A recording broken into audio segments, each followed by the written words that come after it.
What's up, everybody? Welcome to Why We Love Horror, episode 89, because now we don't do special editions anymore. It's just whenever a movie comes out, we do Why We Love Horror. That's what happened.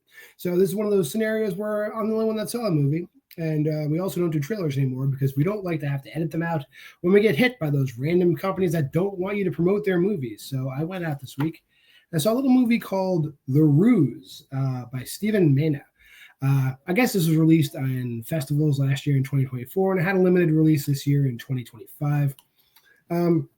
Basically, in a nutshell, it kind of like when I saw the trailer for it, and it did play before other indie movies I saw this year, it had like a Skeleton Key vibe to it because it's like a nurse going or a caregiver going into the home of an old woman, and there's the house haunted, and all this supernatural stuff looks to be happening in the trailer.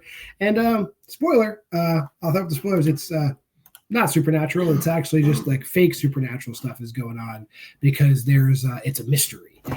But yeah, so we got who do we got here? We got Dale, who's played by I think her name is Madeline Don. This is Dale. She's the main character. She is I guess a disgraced RN or LPN. I don't know exactly what her license is, but she is a nurse who gives care to Veronica Cartwright's character, Olivia. She is an elderly former musical prodigy conductor, composer, and she has dementia and emphysema and a lot of health problems, but she's rich.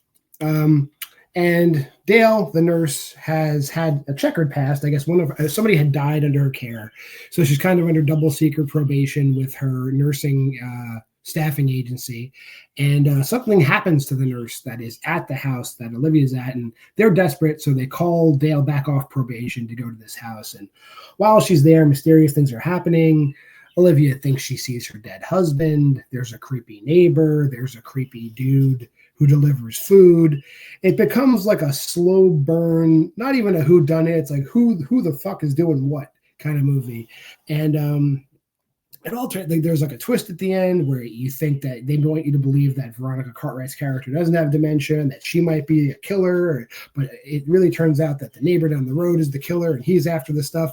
And then there's this really laughable detective character. So for through this like over 90 minutes of slow burn, like gives you all the exposition you could ever want. It's kind of like when Tim Curry's character at the end of Clue is just explaining everything, but it's not funny. It's just like this guy is like a genius and he lays out like he's Benoit Blanc, all the crap that's going on.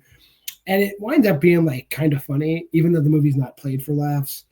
This movie overall feels like a Lifetime movie, just maybe like a half step above a Lifetime movie because that's exactly how it's played. It's played like full Lifetime vibes all the way through.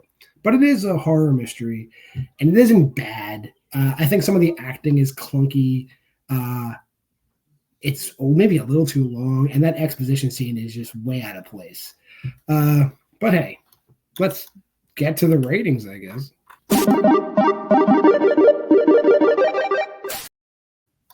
Like I said, I didn't hate this movie, but it is also not really good by any metric. I mean, Veronica Cartwright is Veronica Cartwright, and she's killing it.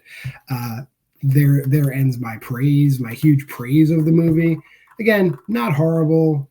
Wasn't the worst time ever. Maybe a little long. I'll give it the highest score I can give a movie that like kind of sucks. 2.5 out of 5. If you like Lifetime murder thriller horror movies, you will love this movie. If you think they're stupid, you will think that this movie is stupid.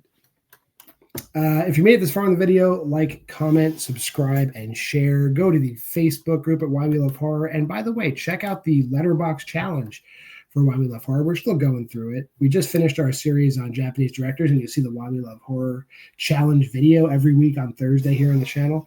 Next week, we're going on to Abby's 4 weeks of choices. But there's other stuff on this channel, too. If you don't want to do that, Mondays we got Versus. Will and I are going through the ITN distribution catalog. If you don't know what that is, you're one of the lucky ones. Tuesday, Why Liv Loves Horror. She's going to be going over the Hotel Transylvania series for the next 3 weeks. So come watch her be adorable for like 10 minutes a week. It won't hurt you. Wednesday, Aaron Unwinds. Aaron is finishing up the Evil Bong series, and then he'll be doing kind of like a free-form show after that. So check that out. Thursday is the Why We Love Horror Challenge recap. And then Friday, Why We Love Horror trivia every week. But this is another episode of Why We Love Horror. Come see us the next time we do one. We'll see you there.